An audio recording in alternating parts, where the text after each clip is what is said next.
Thank you, Grace. Well, 91 Americans will die today from overdosing on opioids. Those deaths are on the rise across the country, the state, and right here at home. KXLY4's Brittany working for you now on why health officials are sounding the alarm over one dangerous drug in particular. Brittany?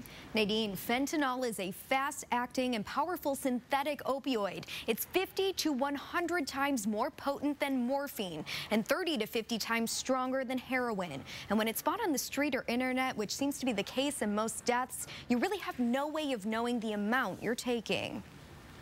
On any given day in Spokane, our fire department paramedics are kept busy. Around 110, 120 incidents a day.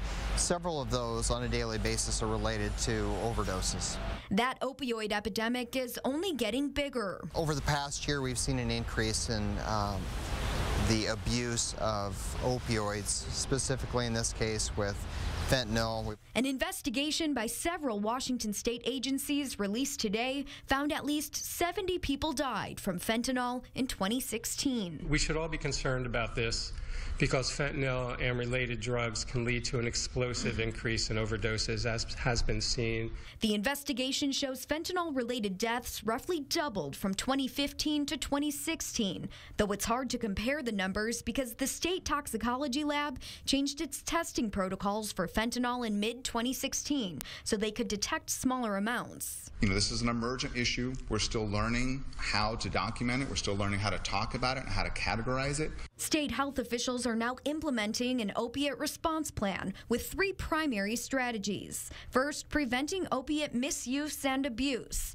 expanding medical-assisted treatment, and distributing naloxone or Narcan to reverse overdose effects. It's a drug every Spokane fire vehicle carries. Without it, we would have to take much higher level of procedures and risks to take care of these people. It's so effective, all Pullman and Post Falls officers carry it too. Kootenai County deputies are training on how to use Narcan, and Spokane County deputies are considering it.